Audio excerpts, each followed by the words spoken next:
औरंगजेब आलमगीर जो है नाम वाला वही तो बदनाम है। ये अल्फाज मुगल बादशाह औरंगजेब के ऊपर सबसे ज्यादा फिट बैठते हैं। जिस शख्स की कभी तहज्जुद की नमाज कज़ा नहीं होती थी, जिसके शासनकाल में हिंदू मनसबदारों की संख्या सभी मुगल बादशाहों की तुलना में सबसे ज्यादा थी, जिसने कट्टर मुसलमान होते हुए भी कई मंदिरों के लिए दान और जागीरें दी, जिसने शिवाजी को कैद में रखने के बावजूद मौत के घाट नहीं उतारा, जबकि ऐसा करना उनके लिए मुश्किल नहीं था, जो खुद को हुकूमत के खजाने का सिर्फ चौकीदार समझता था, मगर वह आजकल के चौकीदारों की तरह नहीं था और अपनी जीविकोपार्जन के लिए वह टोपियां सिलता और कुरान शरीफ के अनुवाद करता था।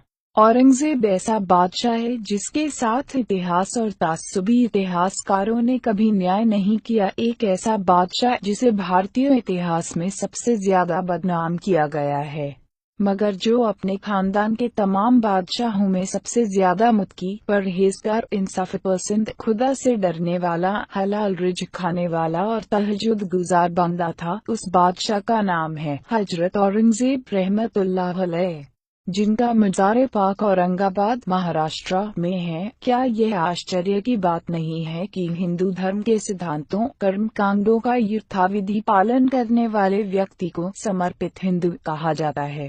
कार्ल मार्क्स के सिद्धांतों पर मजबूती से चलने वाले इंसान को समर्पित कॉमरेड कहा जाता है। बुद्ध के आदर्शों पर चलने वाले भंतेजी या बौद्ध को समर्पित बौद्ध कहा जाता है, मगर इस्लाम के सिद्धांतों पर चलने वाले आदमी को समर्पित मुसलमान नहीं कहा जाता, बल्कि उसे कट्टर मुसलमान की उपाधि दी जाती है।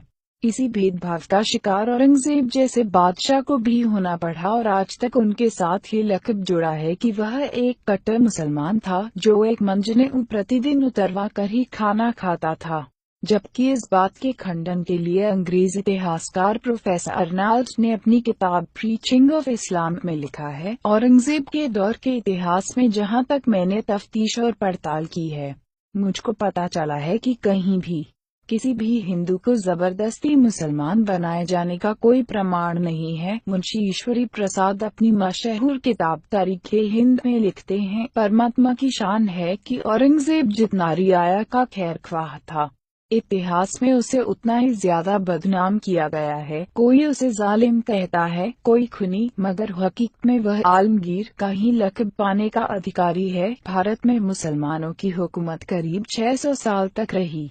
दिल्ली मुसलमानों की राजधानी थी, वहाँ हर तरह की ताकत मुसलमानों के हाथ में थी।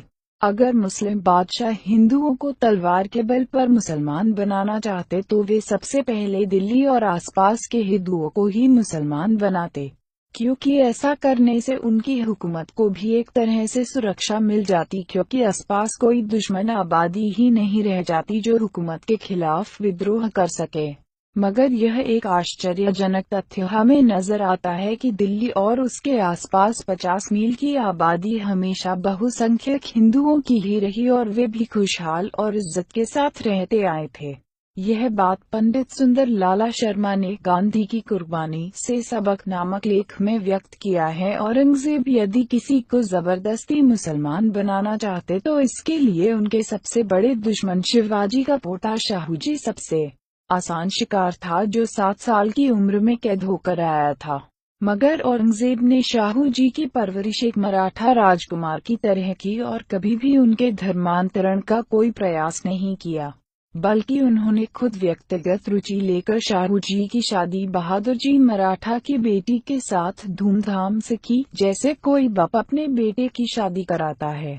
नीचे की पंक्तियों में मैं औरंगजेब के वे तारीखी शब्द उद्धृत कर रहा हूँ, जो उनके ऊपर लगे कट्टरता और धर्मांतरण के आरोपों को पूरी तरह गलत साबित करते हैं और औरंगजेब की एक ऐसी छवि प्रस्तुत करते हैं जिसे इतिहास लिखने वाले अपराधियों ने हमेशा दुनिया वालों से छुपाने का गुनाह किया है। हजरत औरंगजेब आलमगीर रहमतुल्लाह अलैह के शब्दों में, संभाजी के इस बेटे शाहूजी की शिक्षा दीक्षा का प्रबंध किया जाए।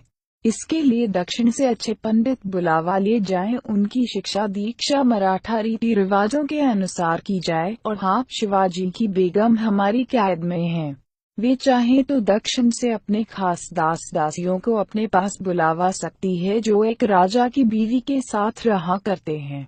उनको यह महसूस नहीं होना चाहिए कि वे एक मुसलमान की कैद में हैं। शिवाजी ने हमसे ताजिंदगी दुश्मनी निभाई, शायद यही अल्लाह की मर्जी थी, मगर उनके बाद उनकी बेगमों और बच्चों को यह एहसास नहीं होना चाहिए कि हम उनसे भी दुश्मनी रखते हैं। यह बात सारी दुनिया को बता दी जाए कि हमारी दुश्मनी भी सिर्फ शिवाजी से थी, मगर उनके बाद उनकी बेगमों और बच्चों से हमारी कोई दुश्मनी नहीं है। इसके बाद भी अगर कोई व्यक्ति या संगठन औरंगजेब को धार्मिक रूप से कट्टर और धर्मांतरण का जुनूनी कहता है, यही कहा जा सकता है कि वह पूर्वाग्रह से युक्त है। और मैं सोचता हूँ कि शक की तरह पूर्वाग्रह भी एक ऐसा मर्ज है जिसका इलाज हकीम लुकमान के पास नहीं रहा होगा।